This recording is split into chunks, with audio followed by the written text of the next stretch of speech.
talking about contemporary printmaking artists. So we're looking at Ryan McGinnis and we're looking at Catherine Polk. But before that, we're going to start with a review from last week's presentation and our painting slides. So, painting. Painting, the art or process of applying paints to a surface such as canvas to make a picture or other artistic composition. Paint is a liquid substance that converts to a solid film when applied to a surface.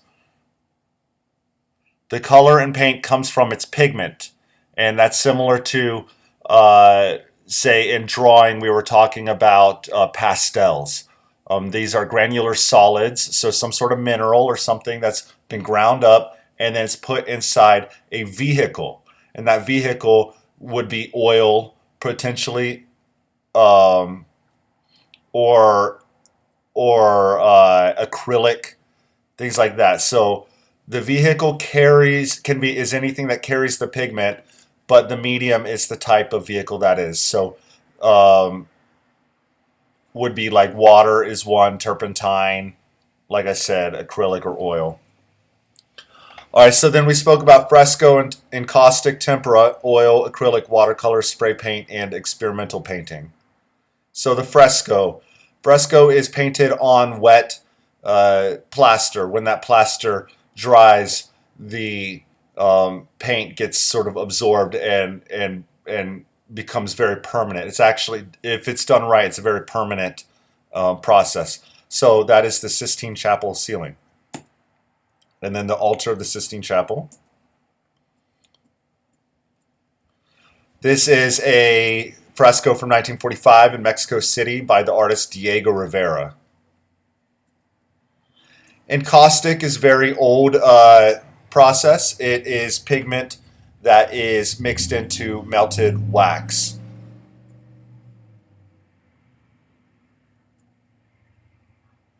Tempera is a paint that is where pigment is ground and then suspended in egg yolk or whole eggs and then thinned with water.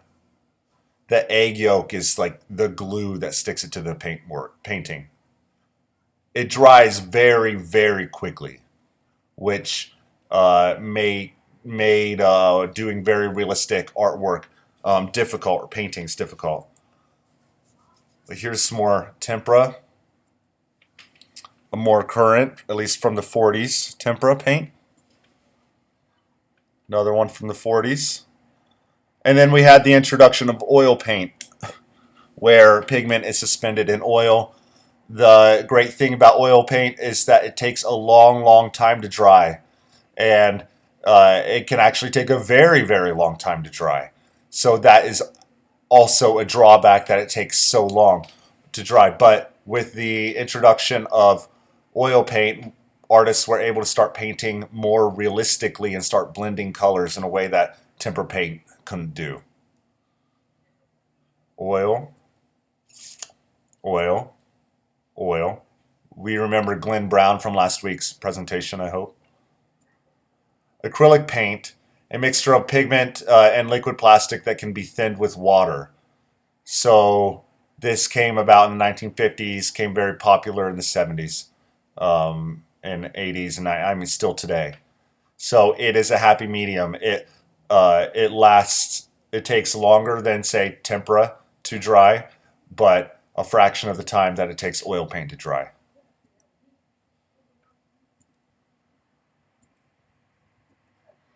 Then we spoke about watercolor. There are two types of watercolor typically, aquarelle and gouache. They're very similar though, but they use water as the medium.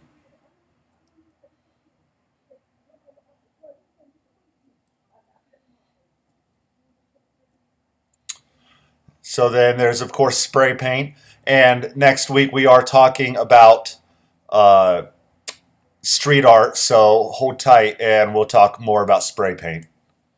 But spray paint is very old. Some of the first paint was spray paint, so it would be uh, to an extent. But taking a pigment or brown earth, chewing on it, and then spraying it out through the end of a straw or a reed from a plant, and just sort of spraying it onto the wall so your spit becomes the vehicle. And this is, of course, ancient, 17,000 years ago.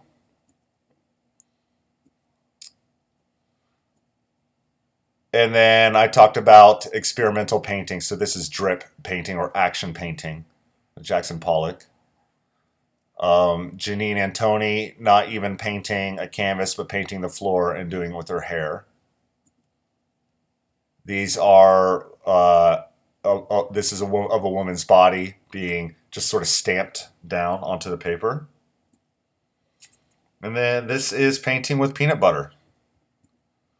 All right, so that's the end of the review. Let's get to our printmaking art of the day. So, starting with Ryan McGinnis, this presentation by Barbara.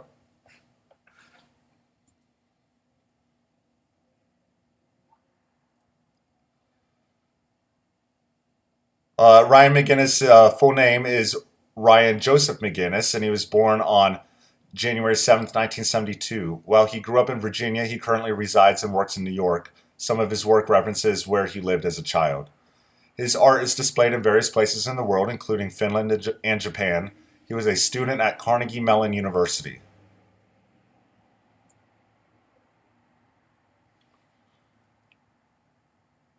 Here's a critic's quote of Ryan McGinnis.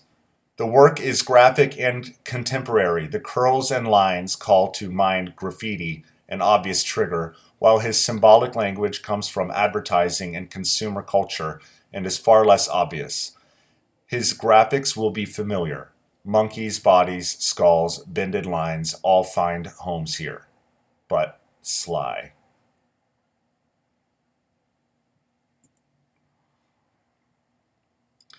I saw these paintings on a visit to New York City, and they're super cool. Some of them glow in the dark. Um, all right, Untitled, Black Hole Pearl White, 2008, acrylic on canvas. 2007, Mirror, polished steel, stainless steel, 40 inches tall. So it's a little less than 4 feet. Um, I'm not. I guess it's called Release. Is the name of this painting or sculpture? Perception Management, 2020, acrylic and metal leaf on wood panels, 80 by 60.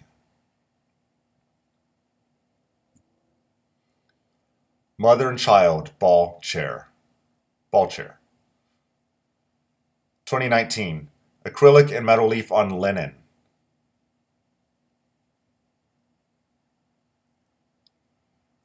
Taipei Deng Dai 1, 2019, acrylic and metal leaf on linen, again.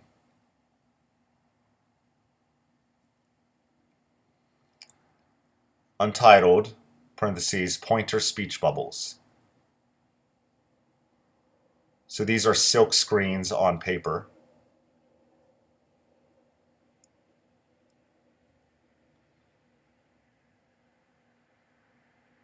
This dream is so lifelike. 2002, oil enamel and silk screen ink on wood panel. So Ryan McGinnis, he's definitely using a mix of techniques. So a little bit of paint, just straight painting, and then also silk screen.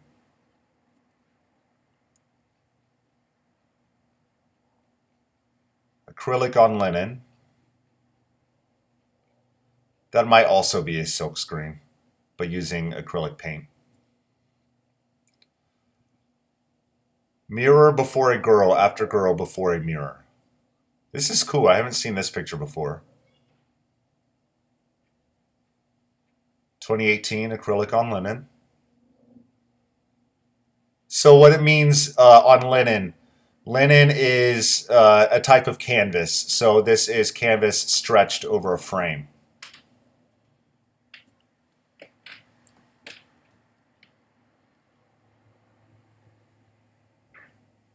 I'm not sure how to pronounce this, but La Tête en Guise in Herba.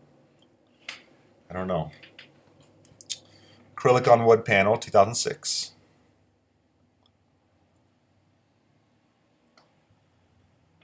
How about Barbara's personal opinion?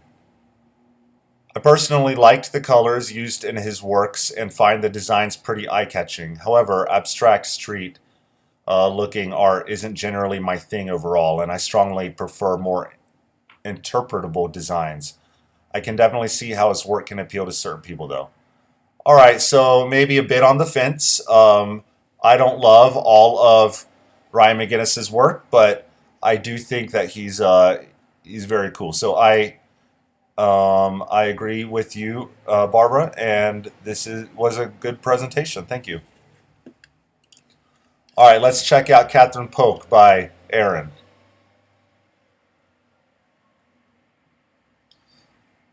Catherine Polk was born in 1952 in Memphis, Tennessee, where she studied fine art at the Memphis Art Academy, now the Memphis College of Art, and Memphis State University, now the University of Memphis.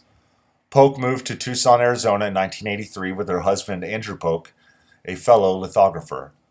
In 2017, Polk and her husband relocated to a farm near Bloomington, Indiana, where they have set up Elvis Press because of her Memphis connection.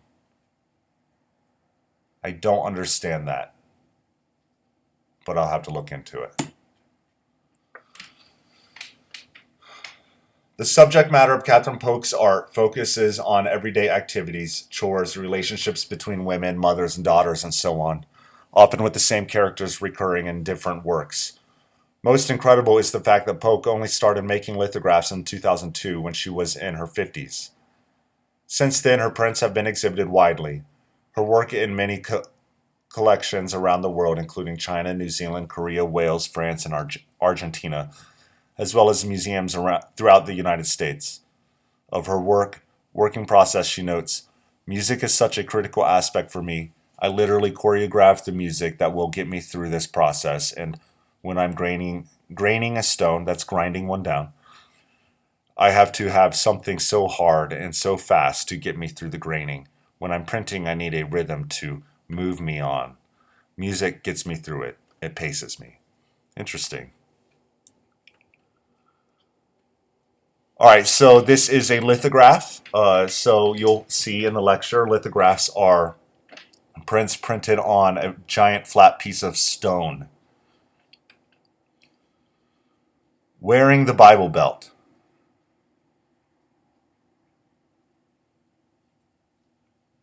Interesting. I'd say a lot can be interpreted about this artwork.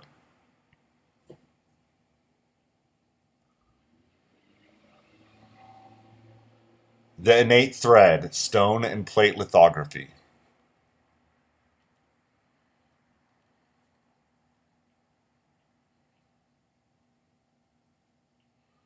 In her place, number 32, monoprint lithograph. Monoprint means that it's a one-of-a-kind lithograph. So the, the lithographic process is probably this skirt and the woman here, which is something that's been is reproducible. But monoprint is often something that's not reproducible. So so these cloud shapes and the color here, um, that is something that might have been like a one of a kind thing. So that's what a monoprint means. She might have painted that on the paper before printing this on top of it. Broken, another lithograph.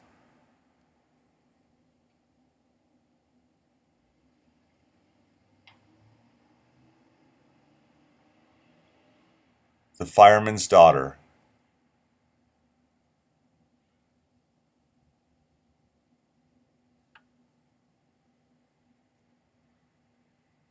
All right, so here it is again. You recognize this image?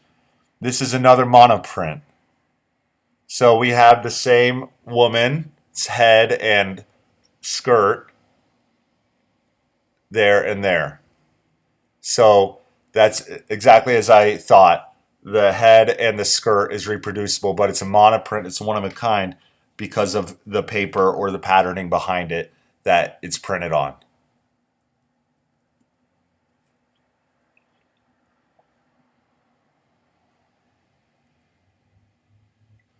A fire to be kindled, stone and plate lithograph.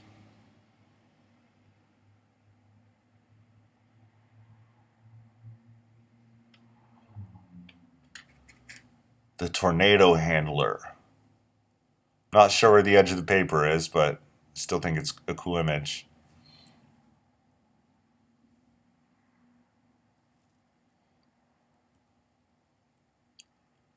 Caught in the act.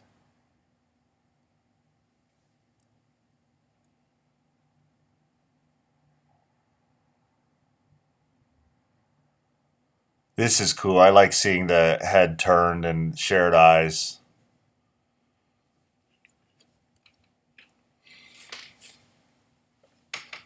Ever After, stone and plate lithograph.